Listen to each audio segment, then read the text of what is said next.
আমি ডক্টর ইন্দ্রজিৎ সর্দার, orthopaedic surgeon. আজকের বিষয় যেটা নিয়ে আলোচনা হচ্ছে বা হবে সেটা হচ্ছে যে কেন এত ঘাড়ে ব্যথা বাড়ছে। এটা যখন আমরা দেখি চারিদিকে, তখন ছোট থেকে বড় যে লোকেরা কাজ করে, যে ভদ্রমহিলারা কাজ করেন বা করেন না, বাড়ির মধ্যে থাকেন, তাদের মধ্যে সকলের এই ঘাড়ে ব্যথাটা হচ্ছে এবং এটা বিভিন্ন বয়সে হচ্ছে। যেমন ছোট থেকে বড় তো বললামই, আর এমনকি বয়স্ক লোকদের হচ্ছে। তো এর একটা প্রধান কারণ আমার মনে হয় যে আমরা যখন খবর সংগ্রহ করি বা জানতে চাই বা করি, এটা হয় মোবাইল ফোন আর কম্পিউটার। এটাই এখন হয়ে গেছে। খবরের কাগজ লোক কম পড়ে, কিন্তু খবরের কাগজ পড়তেও ঠিক আইডিয়াল সিচুয়েশন থাকে না সবসময়। তা এইখানে যদি কম্পিউটারে বেশিক্ষণ কাজ করি, যেটা অনেকে করে, সেটা হচ্ছে কম্পিউটারটা আমরা ঠিক মতো বসাই না। যেটা সোজা থাকবে, ঘাড় সোজা থাকবে, পা দুটো হাত দুটো সব ঠিক সময় থাকবে, এলবো রেস্ট থাকবে, এগুলো আমরা করি না। এবং অনেক সময় এই কম্পিউটারটা একদিকে থাকে, ডান দিক বা বাঁ দিক, এবং ডান দিক বা বাঁ দিকের দিকে লক্ষ্য করে আমরা কাজ করি, যেটা একদমই ঘাড়ের ব্যথার জন্য আইডিয়াল। এই ঘাড় ব্যথা শুরু হওয়ার কারণ অনেকটা এর ওপর হচ্ছে মোবাইল ফোন। মোবাইল ফোন যখন দেখি, আমরা কিন্তু কেউ মোবাইল ফোনের নির্দিষ্টভাবে দেখি না। আমরা শুয়ে শুয়ে দেখি, ঘাড় বেঁকিয়ে দেখি, উপুড় হয়ে শুয়ে দেখি, এবং সব সময় একটা স্ট্রেন ঘাড়ের ওপর পড়ে এবং এটা ঘন্টার পর ঘন্টা কেটে যায়। এবং সেক্ষেত্রেও একই জিনিস হয়, ঘাড়ের ওপরে স্ট্রেন পড়ে। এই যদি ভদ্রমহিলাদের ক্ষেত্রে দেখো, যে এখন মানে মেনলি হচ্ছে নিউক্লিয়ার ফ্যামিলি হয়ে গেছে, ভদ্রমহিলারও চাপ কিন্তু বেড়ে গেছে অনেক। স্কুলে বাচ্চাদের নিয়ে যেতে হবে, রান্না বান্নার দিকে লক্ষ্য রাখতে হবে, তারপর তাকে অন্যান্য কাজের বিষয় যেগুলো থাকবে, সেগুলো কিন্তু ঘাড়ে ব্যথা হওয়ার পক্ষে আইডিয়া। 2 নম্বর কথা হচ্ছে যে এই যেটা হচ্ছে, আমাদের মধ্যে অস্টিওপোরোসিসও ভীষণভাবে বেড়ে গেছে। আমরা রোদ্দুরে বেরোই না, আমরা ঘরের মধ্যে থেকে কাজ করি, এবং সেক্ষেত্রে মারাত্মকভাবে ছেলেদের মধ্যেও, যেটা আগে কম ছিল এখন কিন্তু বাড়ছে, এই অস্টিওপোরোসিস থাকছে। তার মানে হাড়টা নরম হয়ে থাকছে, এবং হাড়টা নরম হওয়া এবং এই অস্বাভাবিক যে চাপগুলো আমরা দিচ্ছি, এই সব মিলে কিন্তু ঘাড়ের ওপর, ঘাড়ের যে হাড়গুলো আছে তার ওপর একটা চাপ সৃষ্টি করছে, এবং এই ক্ষেত্রেই সার্ভাইকাল স্পন্ডিলোসিস শুরু হচ্ছে। আর সার্ভাইকাল স্পন্ডিলোসিস আমরা জানি, এই ঘাড়ের যে হাড়গুলো আছে তার মধ্যে দিয়ে কিন্তু স্পাইনাল কর্ড যায়। এই স্পাইনাল কর্ড এবং নার্ভগুলো বেরোয় এদের ফুটোফাটা দিয়ে, এবং এখানেও এই চাপগুলো বেড়ে যাচ্ছে। ওই জন্য এই ঘাড়ে ব্যথা থেকে হাতে ব্যথা, কাঁধে ব্যথা, এইগুলো শুরু হচ্ছে, এবং অনেক সময় এত মারাত্মক আকার ধারণ করছে যে নার্ভগুলো কাজ করতে পারছে না ঠিকমতো, প্রতিবাদ করছে, ব্যথা হচ্ছে, তার দিকে আমরা পাত্তা দিচ্ছি না, এবং তারপরে নার্ভটা ঠিকমতো কাজ করতে পারছে না। এই সব ব্যাপার মিলিয়েই একটা হচ্ছে। বাচ্চাদের কেন হবে? বাচ্চাদেরও পড়াশোনা যেটা করতে হয়, তারাও ঠিকমতো উপায় করতে পারে না। তাদেরও মধ্যে কিন্তু মোবাইল ব্যবহারের প্রবৃত্তি প্রচুর হয়ে যাচ্ছে আজকাল, এবং সেক্ষেত্রে তাদের হাড় বেসিক্যালি নরম, তার উপর এই ধরনের এই অস্বাভাবিক চাপগুলোর জন্যে তাদের মধ্যে এটা তৈরি হচ্ছে। বয়স্ক লোকদের কেন হচ্ছে?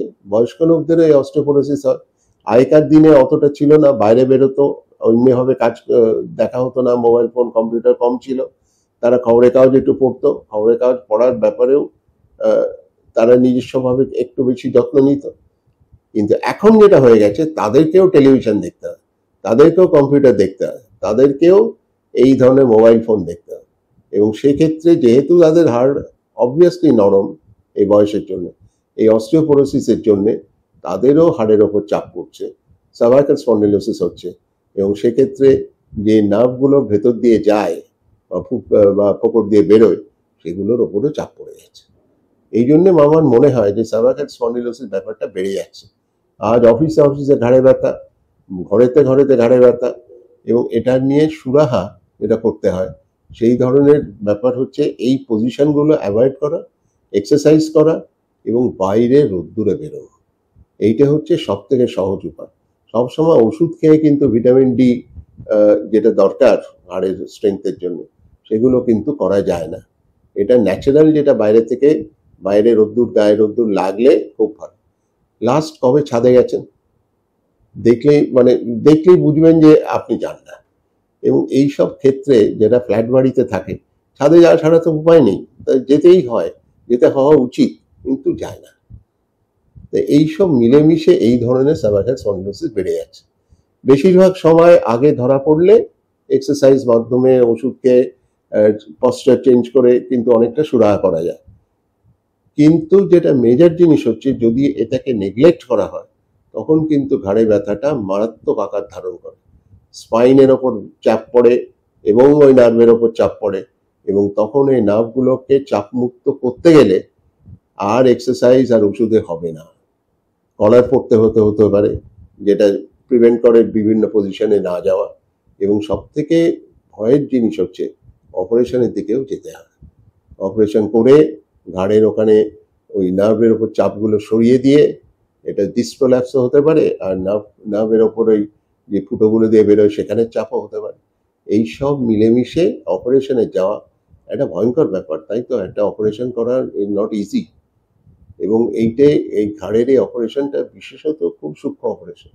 নিউরোসার্জনরা আজকাল করে এগুলো বেশিরভাগ ক্ষেত্রে, এবং নিউরোসার্জনদের কাছে এই ধরনের অনেক পদ্ধতি বেরিয়ে গেছে, যারা তারা নতুনভাবে সুন্দরভাবে ব্যবহার করছে। তো এই সব ক্ষেত্রে এত দূর অবধি না যেতে দিলে সব থেকে ভালো হয়। আমি বলছি না যে মোবাইল ফোন ব্যবহার করা হবে না বা কম্পিউটার ব্যবহার করা হবে না, যদি কম্পিউটারগুলো ব্যবহার হয় ঠিক মতো পজিশনে রেখে, ঠিক মতো বসার জায়গাটা ঠিক মতো রেখে, ঘাটটা সোজা রেখে, একটা হাতের ওপর এলবো রেস্ট বা রিস্ট রেস্ট রেখে যদি করা যায়, আর পজিশনটা একদম চোখের লেভেলে রাখা যায়। এবং যেটা দরকার হচ্ছে মাঝে মাঝে ব্রেক নেওয়া, ব্রেক নিয়ে ঘাড়ের এক্সারসাইজ করা, ঘাড়টা একটু করে এলাম, ঘুরে এলাম, এইসবের ওপর দিয়ে এই কনস্ট্যান্ট চাপের থেকে মুক্তি পাওয়া যায়, এবং তাহলে ঘাড়ে ব্যথাটা অনেক কম হবে। তা এই একটা জিনিস কম্পিউটার, মোবাইল ফোন তো কিছু বলার নেই, সে বিভিন্নভাবে করতে হবে, কিন্তু ব্যবহারটা ঠিক মতো যেন শুয়ে উপরে শুয়ে না দেখলে ভালো। সবসময় সম্ভব হয় না, কিন্তু যতটা সম্ভব হয় সেক্ষেত্রে করলেও চাপগুলো কমে যাবে। আর মেয়েদের ক্ষেত্রে বলবো, তারা যারা বাইরে এখন বেরোচ্ছেন তাদের গায়ে রোদ্দুর কিন্তু আগের থেকে বেশি লাগছে, কিন্তু বাড়ির যে দৈনিক কাজগুলো থাকছে, সিঁড়ি ওঠানামা, যেটা একটা মেজর জিনিস হচ্ছে কোমরের ব্যথার জন্য, কিন্তু ঘাড়ে ব্যথাতেও এগুলো কাজ করে। তা তাদেরও এই অস্টিওপোরোসিস, মানে ওরা যেন নিজের খাওয়া দাওয়াটাও ঠিক রাখে যাতে ঠিকমতো ক্যালসিয়াম আসে, এবং সেক্ষেত্রে এই ঘাড়ে যে স্পন্ডিলোসিস বা ব্যথাটা অনেকটা প্রিভেন্ট করা যায়। বাচ্চাদের ক্ষেত্রে তো বলাই আছে, অনেকবার ডিসকাশন হয়েছে, তাদের স্কুল ব্যাগ, তাদের যেভাবে পড়াশোনা করে, আর ওদের মধ্যে মোবাইলের প্রবৃত্তি বেড়ে গেছে। এইগুলো নিয়ে তাদেরকেও কিন্তু ছোটবেলা থেকে এক্সারসাইজের মধ্যে থাকা খুব দরকার।